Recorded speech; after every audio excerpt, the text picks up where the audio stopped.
नमस्कार, KP news 24/7 में आपका स्वागत है। मैं हूं अश्विनी आपके साथ। चलिए एक नजर डालते हैं आज के मुख्य समाचारों पर। बीदर शहर में वचन विजयोत्सव मनाया गया और निकाला गया एक बड़ा भव्य जुलूस। कर्नाटक के भाजपा नेताओं ने केंद्रीय बजट की तारीफ की। आर अशोक ने कहा कि यह लोगों के हित में बजट है। कर्नाटक उच्च न्यायालय ने हिंदू देवी देवताओं और राजनेताओं के खिलाफ आपत्तिजनक सामग्री के लिए व्हाट्सएप प्रशासक के खिलाफ जांच रद्द करने से इनकार किया। तमिलनाडु की साड़ी तो पहनी लेकिन अमेरिकी टैरिफ पर चुप। बजट पर उद्धव गुट की राज्यसभा सांसद प्रियंका चतुर्वेदी ने निर्मला सीतारामन पर कसा तंज। प्रधानमंत्री मोदी ने बजट 2026 को बताया महिलाओं और युवाओं के लिए बेहद महत्वपूर्ण।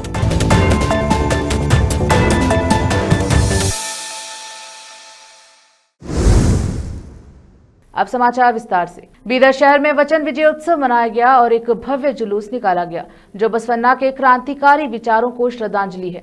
यह जुलूस भक्तों के वचनों के उद्घोष के साथ लोक कला समूहों की खुशी और हजारों भक्तों की मौजूदगी में निकाला गया। बीदर शहर के बसवेश्वर सर्कल से शुरू हुए जुलूस को अक्का गंगांबिके और ज्ञानरू स्वामी जी ने हरी झंडी दिखाई। इस जुलूस में आकर्षक तस्वीरें, बसवन्ना के अनुभव मंडप, अक्का महादेवी और अलम प्रभु की जीवन कहानियों को दिखाने वाली तस्वीरों ने देखने वालों का ध्यान आकर्षित किया। बसवन्ना का एक चित्र और वचनों की पवित्र पुस्तक को फूलों से सजे एक शानदार रथ में रखा गया था। शुभ वाद्य यंत्रों के बीच जुलूस बहुत शानदार तरीके से निकाला गया। मशहूर डोलू, कुनीता, वीरगासे, नंदी ध्वजा और कोलाटा ग्रुप्स ने जुलूस में देखने वालों का ध्यान खींचा। स्कूल और कॉलेज के स्टूडेंट्स ने शरणों की वेशभूषा पहनकर सबका ध्यान आकर्षित किया। अक्का नागलांबिका महिला ग्रुप की मेंबर्स ने बसवा मंत्र का जाप किया। कैमरामैन पपुराज का कवरेज। आज केंद्रीय वित्त मंत्री निर्मला सीतारामन ने साल 2026-27 का फाइनेंशियल बजट पेश किया। राज्य के बीजेपी नेताओं ने इसकी तारीफ की और उन्होंने इसे लोगों की भलाई वाला बजट बताया।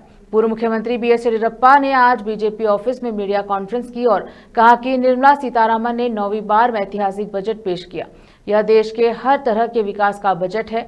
ऐसा बजट देश की संप्रभुता को बनाए रखता है। पिछले 10 सालों में 25 करोड़ लोग गरीबी रेखा से बाहर आए। बजट में मछली पालन सेक्टर को बढ़ावा दिया गया। चंदन की फसल के लिए खास प्लान बनाया गया। बजट में कैपिटल खर्च बढ़ाया गया। फर्टिलाइजर बनाने के लिए जरूरी कच्चे माल पर इंपोर्ट ड्यूटी कम की गई। कर्नाटक उच्च न्यायालय ने 2021 में ग्रुप चैट में हिंदू देवी देवताओं और कुछ राजनेताओं को अश्लील और आपत्तिजनक तस्वीरों के माध्यम से चित्रित करने के आरोपों में एक व्हाट्सएप ग्रुप एडमिन के खिलाफ चल रही जांच को रद्द करने से इनकार कर दिया। न्यायमूर्ति एम नागप्रसन्ना ने कहा कि आईपीसी की धारा 295A के तहत अपराध प्रथम दृष्टया सिद्ध होता है। याचिकाकर्ता सिराजुद्दीन, जो दक्षिण कन्नड़ जिले के बेलथांगड़ी तालुके के निवासी हैं, ने मंगलूर स्थित CEN साइबर अर्थशास्त्र नारकोटिक्स क्राइम पुलिस स्टेशन में 2021 में उनके खिलाफ आईपीसी की धारा 295A और सूचना प्रौद्योगिकी अधिनियम की धारा 67 के तहत दर्ज अपराध को चुनौती दी। धारा 295A किसी भी वर्ग के नागरिकों की धार्मिक भावनाओं को ठेस पहुंचाने, धर्म या धार्मिक मान्यताओं का अपमान करने या अपमान करने का प्रयास करने के लिए दंड का प्रावधान करती है। आंध्र प्रदेश के गुंटूर में शनिवार 31 जनवरी को राजनीतिक रंजिश इतनी बढ़ गई कि तेलुगु देशम पार्टी TDP के सैकड़ों समर्थकों की भीड़ ने वाईएसआर कांग्रेस पार्टी YSRCP के वरिष्ठ नेताओं और पूर्व मंत्री अंबाटी रामबाबू के आवास पर धावा बोल दिया। मुख्यमंत्री एन चंद्रबाबू नायडू पर कथित अपमानजनक टिप्पणी करने के आरोप में भीड़ ने लाठी पत्थर और लोहे की रॉड से घर में तोड़फोड़ की, जिसके बाद पुलिस ने शनिवार देर रात रामबाबू को गिरफ्तार कर लिया।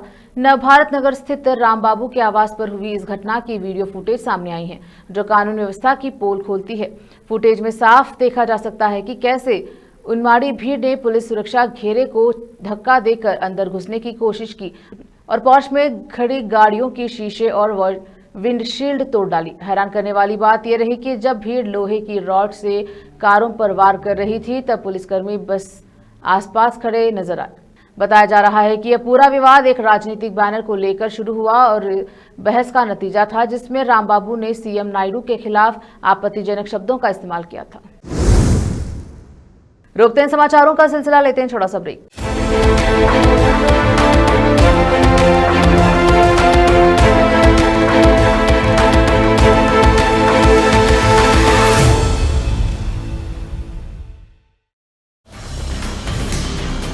हिंदुस्तान के हर कोने में हम हैं मौजूद। 24 घंटे हालात पर गहरी नजर, खबरों से जुड़े चुपते सवालात, और आपको दिखाता है धार्मिक, सामाजिक, राजनीतिक, लोकल और इंटरनेशनल न्यूज की सबसे बेहतर कवरेज, जो आपको रखती है हर पल बाखबर। देश और दुनिया भर की खबर के लिए देखते रहें KP news 24/7। Noor education trust Bidar की ओर से चलाया जाने वाला नूर एमएड और BEd college Bidar, recognized by NCTE Delhi, affiliated to Bidar University, Bidar. Admissions open for the academic year 2025 to 26. विशेषज्ञ और सक्षम शिक्षकों द्वारा शिक्षा प्राप्त करने के लिए नूर एमएड और बीएड कॉलेज बीदर में दाखिला लें और शांत वातावरण में उच्च स्तरीय शिक्षा प्राप्त करें। बीदर शहर में बेहतर शिक्षा का एकमात्र केंद्र नूर एमएड और BEd college Bidar. For more details contact Noor colony near horticulture centre, Haladgiri के Hyderabad road, Bidar 585403 Karnataka, India. Phone numbers 9945283920, 8050172745।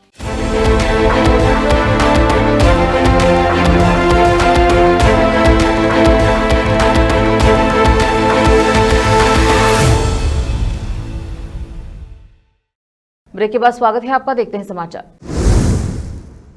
केंद्रीय वित्त मंत्री निर्मला सीतारामन ने वित्तीय वर्ष 2026-27 के लिए देश का बजट संसद में पेश कर दिया है।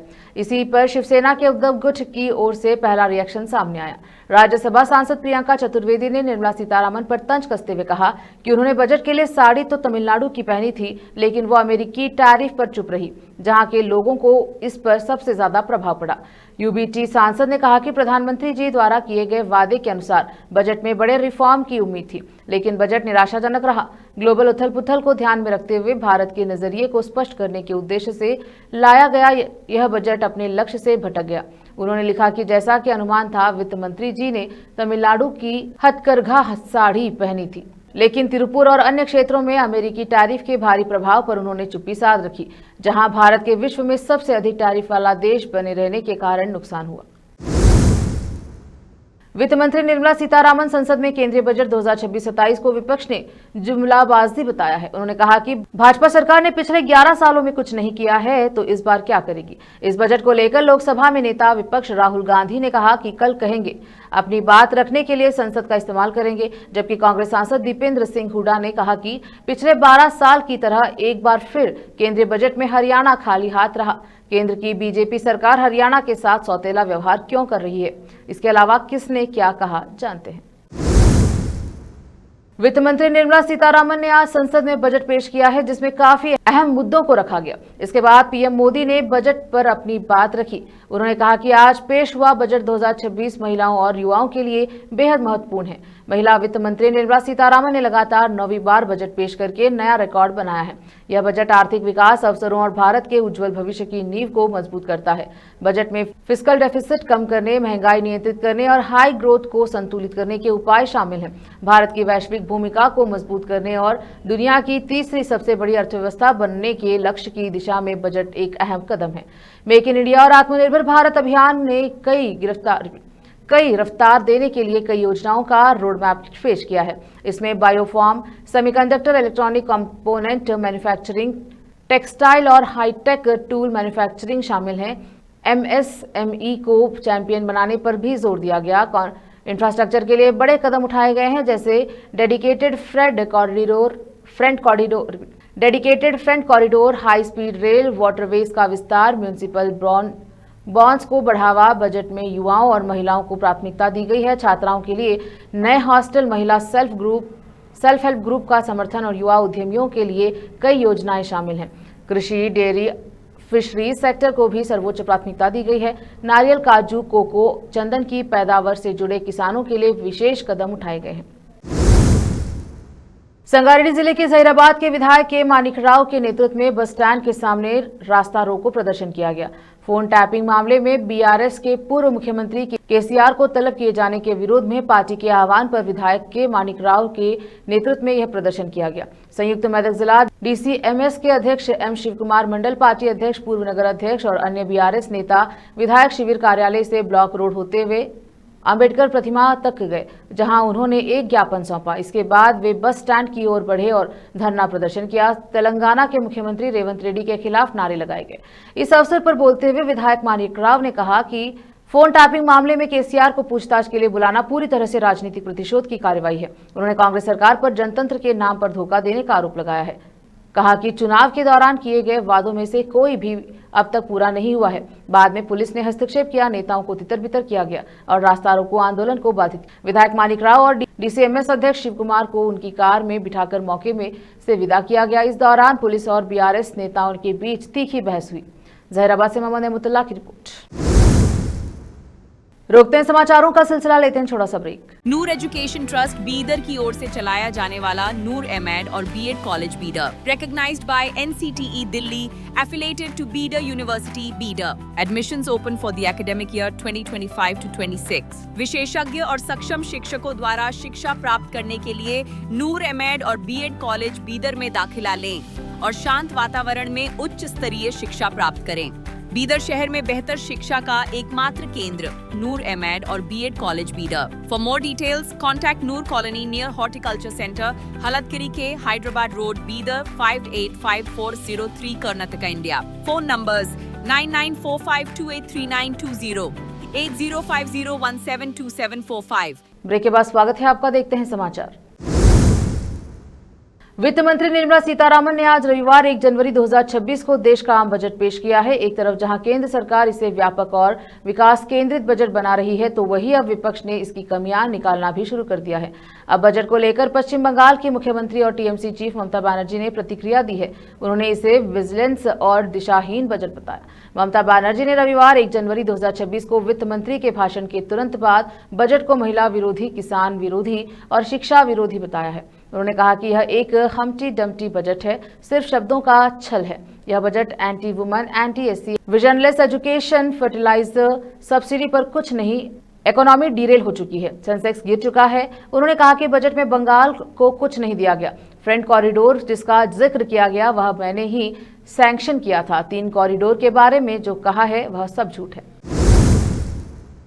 वित्त मंत्री निर्मला सीतारामन के बजट भाषण से कांग्रेस सांसद शशि थरूर मायूस दिखे। सांसद से बाहर आते ही समय उन्होंने मीडिया से पूछा, जब मीडिया ने पूछा तो वो बोल पड़े कि क्या बताऊं यार, डिटेल्स तो बहुत कम मिले हैं, जैसे कि 3-4 हेडलाइंस थे, लेकिन हम इंतजार कर रहे थे। All India institute of Ayurveda कहाँ है? ये हमारे केरल में चाहिए हमें। हमारे यहाँ तो लंबी परंपरा है, लेकिन केरल का नाम नहीं सुना।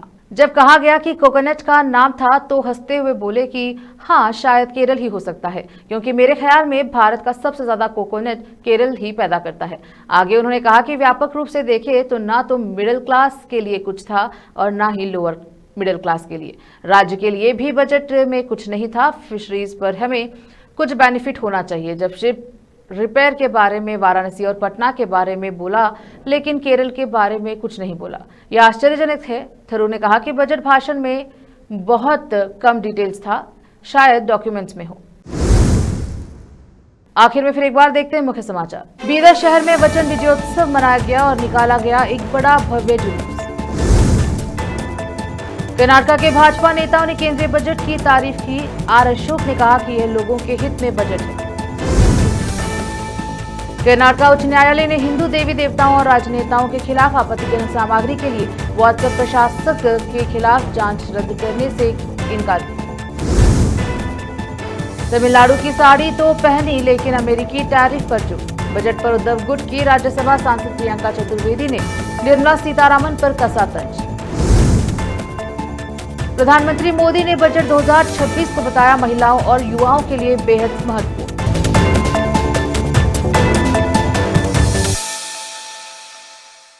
केपी न्यूज के बुलेटिन में अब तक के लिए इतना ही। देश विदेश और स्थानीय समाचारों के लिए चैनल को लाइक, शेयर एंड सब्सक्राइब जरूर करें। धन्यवाद।